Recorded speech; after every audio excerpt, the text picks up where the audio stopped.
Hey everybody, John Finn, once again answering the questions that we often get. And some of these I'm going to combine into this one here. This is, how does a house church grow?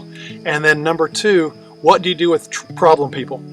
You know, I often say that house church is messy because unlike the auditorium church where you just see each other Sunday morning and wave and smile and put on your church face and then don't see them again until the next week, house church, if you're living intentionally, if you're living purposefully, then you are communicating with people. You're maybe getting together during the week, maybe having lunch together, or at least texting back and forth, or in social media. There's a lot of social apps that people use. Some of our house churches in our network use Facebook, others GroupMe, others Voxer, others are WhatsApp, and there's a whole host of things that different house churches use to stay in touch during the week and up to date on what's going on. So if you're living intentionally, if you're living with purpose towards one another, then you're connected through the week. You're connected with somebody. That doesn't mean you have to. It just means that you're aware and those relationships are there for you. If you want to get together or whatever the case may be, or if there's a need, it can be shared. It's different than just going to the auditorium on Sunday morning, put on your smiley face for 90 minutes, and then go home and never see or think about them again. House church is people who like each other and are working through difficulties together. And actually, house church goes through a process. In the first 90 days or so, everyone's got their best foot forward. They've got their church face on.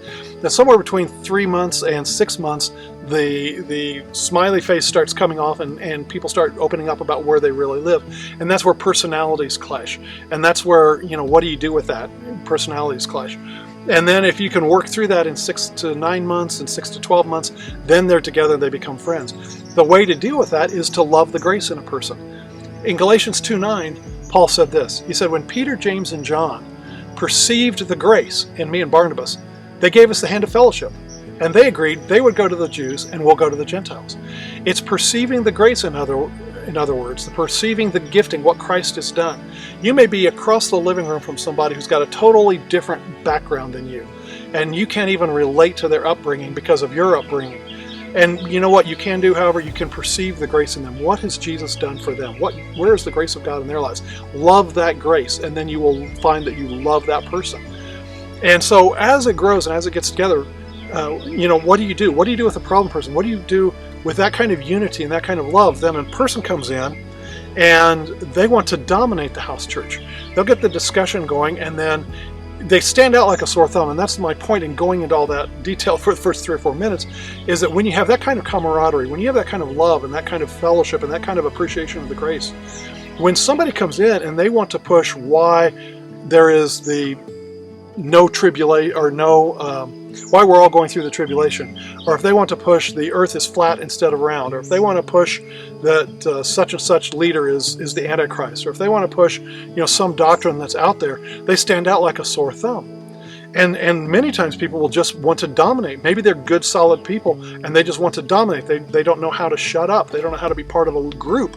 They don't know what conversation means. They don't understand the give and take back and forth that goes on with conversation, because house church is conversation oriented, not sermon oriented. And so what do you do with that person? Well, Paul said in 1 Corinthians 14:26 through the end of the chapter, he dealt with these things. He's giving these social lessons to the Corinthians because they need to deal with people who are out of line. And he says, you can have a psalm, a doctrine, a revelation, tongue of interpretation, just let it be done decently and in order. Paul goes on to say this. He says, if you have a tongue and there's no interpreter, that is, if you have a word and there's no one to respond to that, then keep it to yourself between you and God. You haven't sinned. You haven't sinned at all. You can just keep it between you and God. And so what he's talking about is being polite, being a nice guest in somebody's house. And a lot of people forget they are guests in somebody's home. And so they dominate and they want to control. That's where the host or the hostess or the leader, whoever's leading that day, steps in and cuts them off and says, thank you, I appreciate that, but we need to go in another direction right now. You can do it diplomatically, but you can do it with some backbone and say, you're in charge, you're the host, or you're the leader. Or maybe that person is the leader and they're just droning on and on for 45 minutes. You can step up. Anybody can step up and say, okay, I thanks for this, but can we change the subject? I think I get the picture. You can be nice to one another. The question I've been trying to answer is, what do you do with a problem person?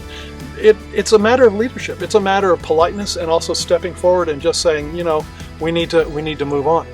Paul, in 1 Corinthians 14:26 through the end of the chapter, said, if you have a word but there's no opportunity to give it, keep it to yourself and to God.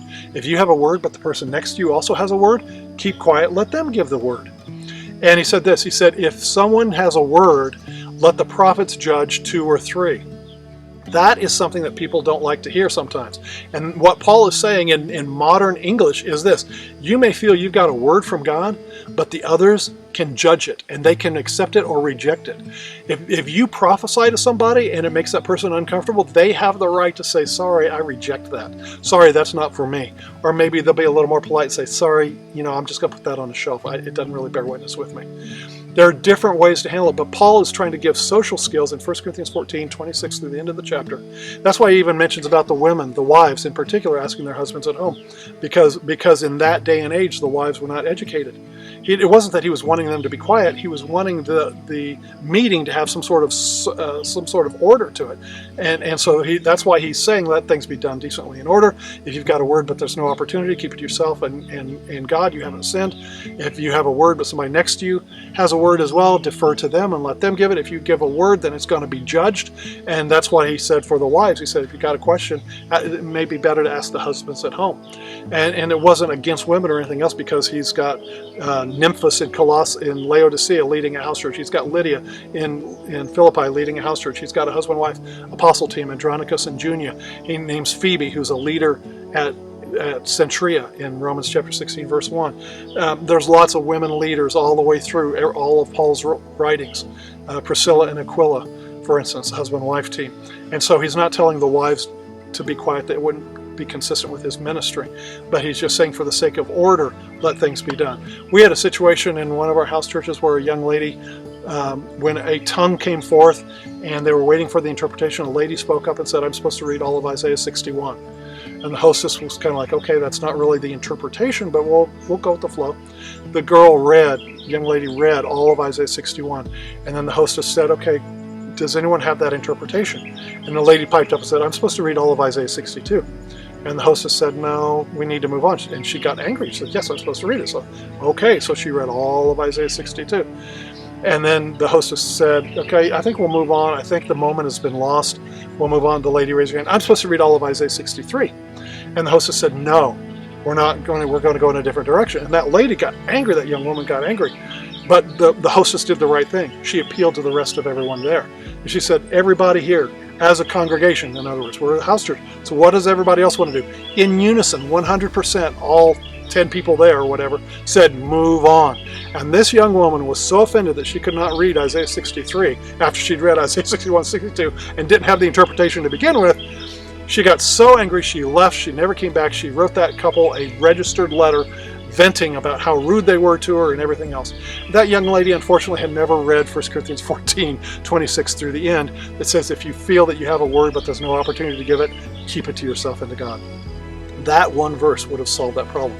And anything you say is going to be judged by the prophets. So in other words, not necessarily literally prophets, but talking about the prophecy mode of judging right and wrong, cut and dried, is it good or bad, etc. That everybody has the right to discern any word that somebody says this is for you. You have the right to retain the right to accept or reject it.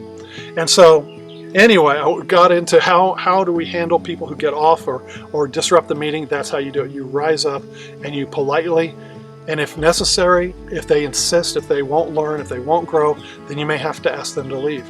We've had that happen with people who've been involved in hyper grace, who insist on every time, no matter what the subject is, they wind it round to the hyper grace. And finally, it got to the point the leadership just said, hey, you know what, maybe you should better find a church that is focused on the hyper grace, because you bring it up every time, and we're discussing other things going on in people's lives. We've had many different subjects, many different house churches who've had to deal with people who just want to stay focused. And so they've had to ask them to leave if that person won't grow. That's not the house church's fault. That's the person who comes in with an agenda. And so how you deal with that is you meet it face to face. If they won't learn, if they won't grow, then you may have to ask them to leave. Otherwise, people will learn and grow how to be part of a conversation rather than just how to dominate a conversation. All right, and that's again 1 Corinthians 14:26 through the end. Hope that's been a blessing to you. I've got a lot more on it, and CD series and stuff if you want to learn more. God bless. I hope that helps.